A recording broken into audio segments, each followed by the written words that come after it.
आगे देखेंगे understanding standing quadrilateral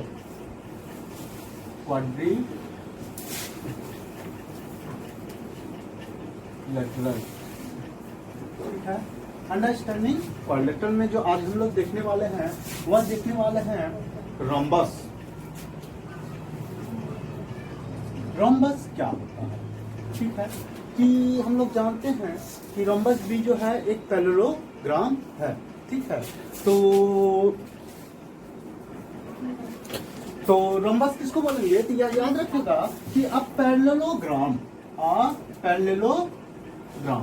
एक पैरेललोग्राम जो होगा वह is said to be rhombus. वह रोम्बस कहलाएगा। कब वह रोम्बस कहलाएगा? जब उसका चारों साइड बराबर हो और डायगोनल जो हो बाइसेक्ट करे, परपेंडिकुलरली बाइसेक्ट कर दे। ठीक है, यानी कि a parallelogram is said to be rhombus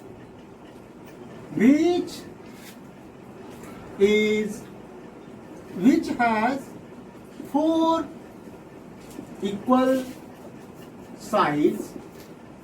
sides हो and diagonals bisect perpendicularly।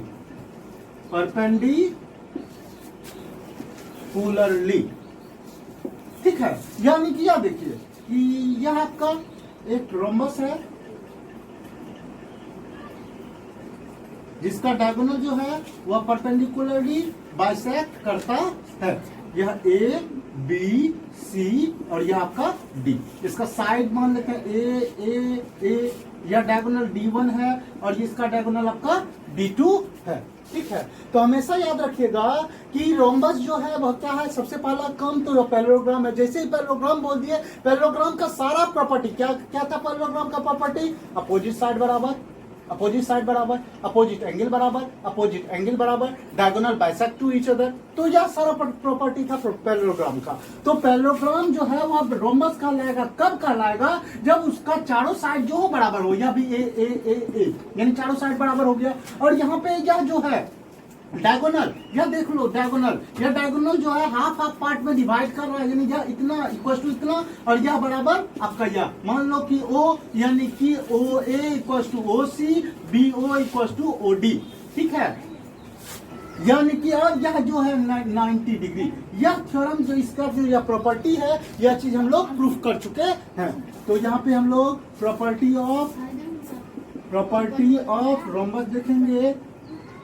Rhombus first number याद रखिएगा, इट हैज 4 इक्वल साइड। इसके पास क्या होता है? 4 इक्वल साइड होता है। सेकेंड नंबर, ठीक है, कि sum of angle of a rhombus equal to 360 degree. क्या होता है? 360 डिग्री होता है। थर्ड नंबर हम लोग को याद रखना है कि यहाँ पे अपोजिट एंगल क्या होता है? इसका बराबर होता है, यानी कि अपोजिट एंगल जो होता है वह इक्वल होता। ठीक है, अपोजिट एंगल क्या होगा? इसका बराबर होगा। Opposite angles are equal, opposite angle equal हो गया। ठीक है, और चारों साइड तो ऑलरेडी इसका बराबर है। ठीक है, फोर्थ नंबर आपका डायगोनल बाइसेक्ट परपेंडिकुलरली। यह चीज जो है हम लोग प्रूफ कर चुके हैं कि यह परपेंडिकुलरली बाइसेक्ट किया हुआ। आप लोग भी जानते हो कि इसका हम लोग प्रूफिंग कर चुके हैं।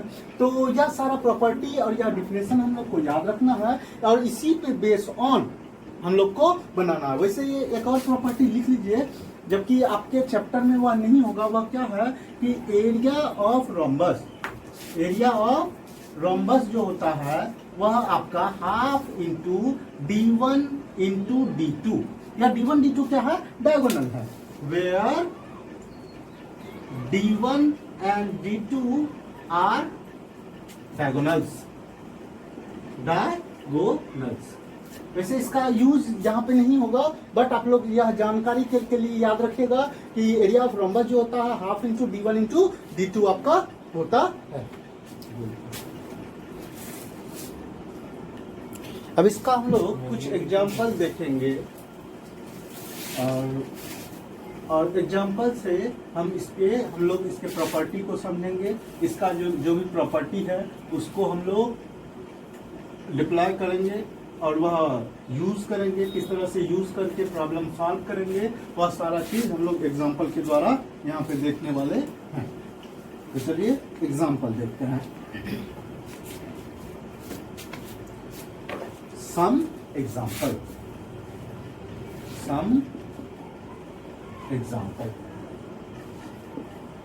फर्स्ट नंबर एग्जाम्पल हम लोग लेते हैं कि the diagonal of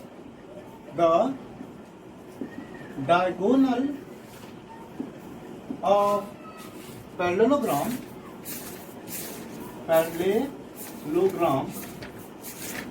diagonal of parallelogram are not bisect each other.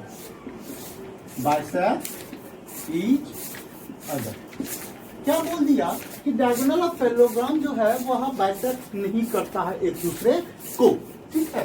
तो इज इट, अब क्वेश्चन पूछ रहा है इज इट रोम्बस, क्या वह रोम्बस है, ठीक है। यानी कि वाई और वाई नॉट। क्वेश्चन समझो, क्वेश्चन क्या बोल रहा है? क्वेश्चन बोल रहा है कि द डायगोनल ऑफ पैरेललोग्राम, आप लोग को पता है पैरेललोग्राम में कितना डायगोनल होता है? 2 डायगोनल होता है। तो वह दोनों डायगोनल जो है बाइसेक्ट नहीं कर रहा है, ठीक है। जब बाइसेक्ट ही नहीं कर रहा है तो वह रोम्बस होने का सवाल ही पैदा नहीं होगा, ठीक है। वह आपका क्या, कौन सा बाइसेक्ट नहीं कर रहा है? यहाँ पे दिया है परपेंडिकुलरली बाइसेक्ट नहीं कर रहा है, यानी कि बाइसेक्ट परपेंडिकुलरली पैरेललोग्राम है तो वह बाइसेक्ट करेगा ही, लेकिन वो परपेंडिकुलरली बाइसेक्ट नहीं कर रहा है। क्या ये रोम्बस है? रोम्बस की डिफिनेशन में हम लोग देखिए parallelogram is said to be rhombus कि उसका all 4 sides equal and diagonal bisect perpendicularly. इस तरह से यह रोम्बस आपका तो है नहीं। क्यों नहीं है? क्योंकि वी नो दैट, इसको हम लोग कैसे लिखेंगे सॉल्यूशन इसका, यह देखिए first number, no it is not rhombus. सबसे पहला तो यह रोम्बस नहीं है, ठीक है। रोम्बस क्यों नहीं है? तो because we know that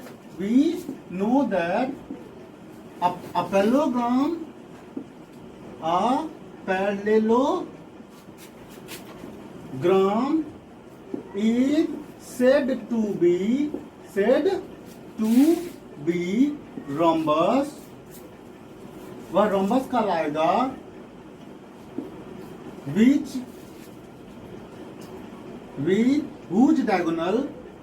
whose diagonal bisect perpendicularly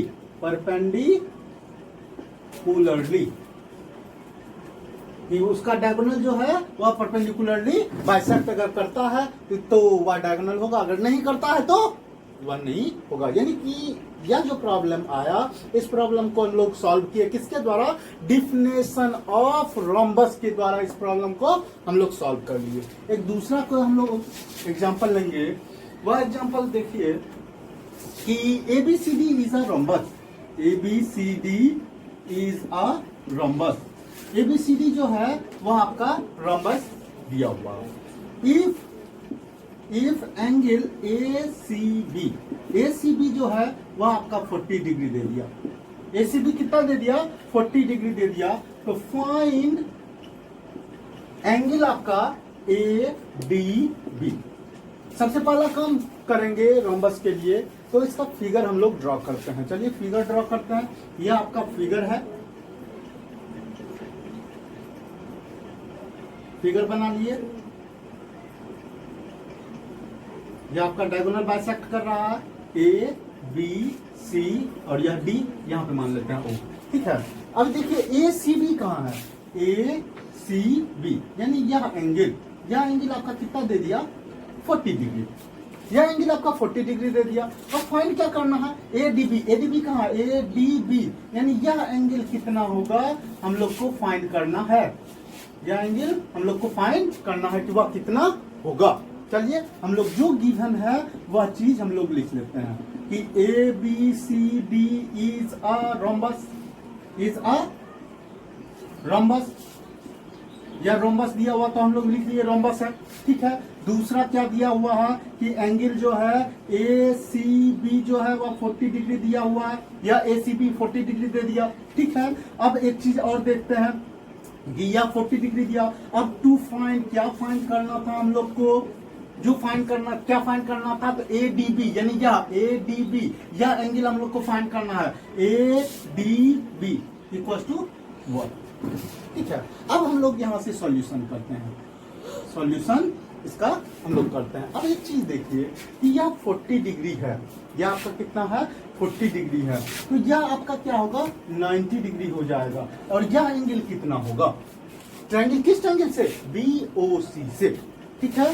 यहाँ पे फ्रॉम ट्रायंगल BOC, BOC से क्या होगा, चलिए यानी ACB को हम लोग लिख सकते हैं OCB, यानी कि एंगल ACB प्लस आपका कौन सा ACB यह हो गया, और यह आपका CBD, angle CBD plus angle आपका कौन सा BOC, angle BOC equal to कितना हो जाएगा जी 180 डिग्री।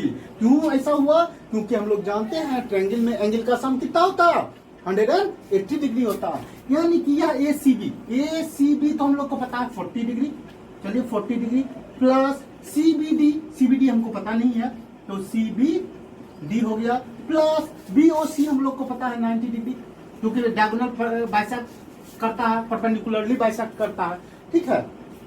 तो यहाँ पे हम लोग देखिए 40 और 90 130 यानी angle CBD plus 130 degree equal to आपका 180 डिग्री, यह आपका 180 डिग्री हो गया। अब यहाँ पे थोड़ा सा हम लोग कर लेते हैं कि यहाँ पे देखिए तो एंगल CBD इक्वल टू क्या होगा 130 डिग्री प्लस का, इधर चला जाएगा RHS में जाएगा तो वह माइनस का हो जाएगा, यानी कि एंगल आपका CBD equal to 180 degree minus 130 degree, और यह कितना हो गया 50 डिग्री।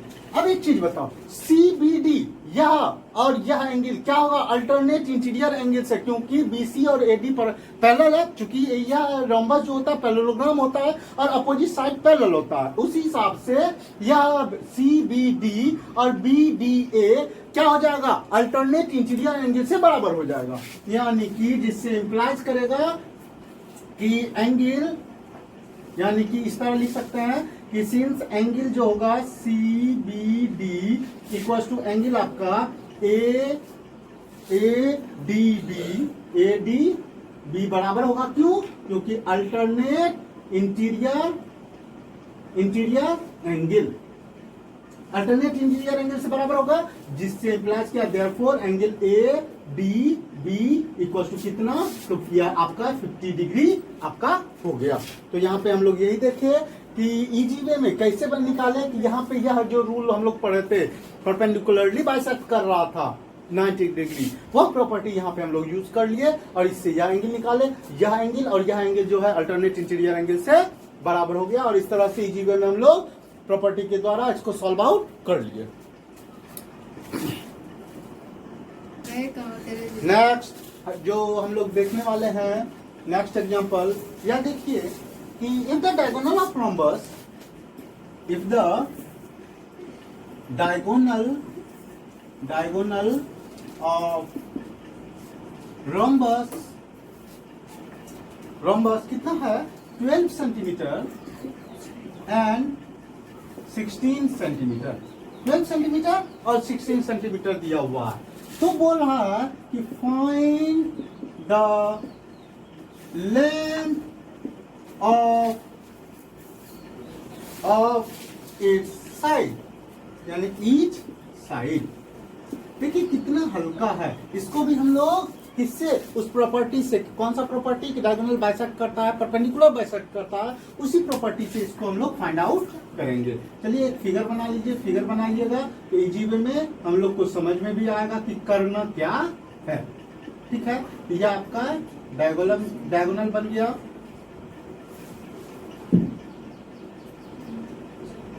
ठीक है, ए बी सी और यह आपका डी। यह मान लेते हैं वो बाइसेक्ट करता है एट पॉइंट ओ पे। अब यहाँ पे हम लोग जानते हैं कि ए सी जो दिया हुआ है, ए सी मान लो कि यह 16 सेंटीमीटर आपका है ए सी, और यह आपका 12 सेंटीमीटर है, 12 सेंटीमीटर है। ठीक है, यह चीज दिया हुआ। चलिए जो दिया हुआ वह लिख लीजिए। गिवन क्या है कि A C equal to 16 centimetre and B D equal to आपका क्या दिया हुआ है? 12 सेंटीमीटर। तो टू फाइंड, क्या फाइंड करना? ईच साइड, प्रत्येक साइड, यह साइड, यह यानी कि A B equal to B C equal to C D equal to A D. A B B C C D A D, यही चीज हम लोग को क्या करना है? फाइंड करना है कि कितना होगा। चलिए हम लोग फाइंड करते हैं। चूंकि हम लोग चीज जानते हैं कि डायगोनल जो है, डायगोनल बाइसेक्ट परपेंडिकुलरली, यह परपेंडिकुलरली बाइसेक्ट करता है, जिससे इंप्लाइज करेगा ए ओ या ए ओ इक्वल टू क्या होगा? ओ सी इक्वल टू हाफ ऑफ कितना? ए सी। हाफ ऑफ आधा आधा ना, यही आधा या आधा या आधा, यानी पूरे का आधा यह होगा, पूरे का आधा यह होगा, यानी कि हाफ इंटू 16 यानी 8 सेंटीमीटर, यह आपका 8 सेंटीमीटर होगा। फिर एंड और क्या कि B O equal to O D भी होगा, B O equal to O D यानी half of B D, B D यानी कि हाफ इंटू बी डी कितना है? 12 सेंटीमीटर। इसको कटाएंगे यह 6 हो जाएगा, यानी 6 सेंटीमीटर। अब चूंकि देखिए ए ओ निकल गया, बी ओ यानी ए ओ तुम्हारा आपका ए ओ जो है वह कितना है? 8 सेंटीमीटर, बी ओ जो है 6 सेंटीमीटर। यहाँ एंगल कितना होगा? 90 डिग्री। ठीक है, एंड एंगल आपका A O B equal to 90 degree. क्यों ऐसा हुआ? क्योंकि परपेंडिकुलरली, जब परपेंडिकुलर होगा तो 90 डिग्री का एंगल बनाएगा, तो यह परपेंडिकुलरली बाइसेक्ट किया। ठीक है, इसलिए जिससे इंप्लाइज किया triangle A O B is a right angle triangle.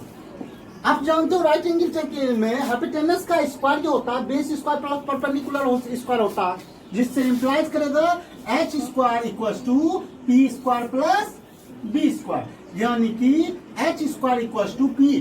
P कितना है? यहाँ देखिए पी 8 यानी 8 स्क्वायर प्लस बी कितना है? 6 यानी कि 6 स्क्वायर यानी 64 प्लस आपका 36 यानी कि यह 100 हो गया। ठीक है, यानी कि यहाँ हम लोग कर लेते हैं कि एच स्क्वायर इक्वल टू कितना? एच स्क्वायर इक्वल टू 100 हो गया, यानी कि एच इक्वल टू कितना हो गया? अंडर रूट आपका 100 हो गया। इसको हम लोग लिख सकते हैं 10 इंटू 10 यानी 10 सेंटीमीटर। और यह एच क्या है? ए बी है। Therefore, AB और AB चारों साइड बराबर होता है। AB equals to BC equals to CD equals to AD equals to कितना आया? 10 सेंटीमीटर। और इस तरह से हम लोग इजी वे में इसको फाइंड आउट कर लिए। इसी तरह से इससे रिलेटेड जो भी एग्जाम्पल होगा वह आप लोग क्या कीजिएगा? बनाइएगा, और कोई प्रॉब्लम हो तो मुझे इन्फॉर्म कीजिएगा।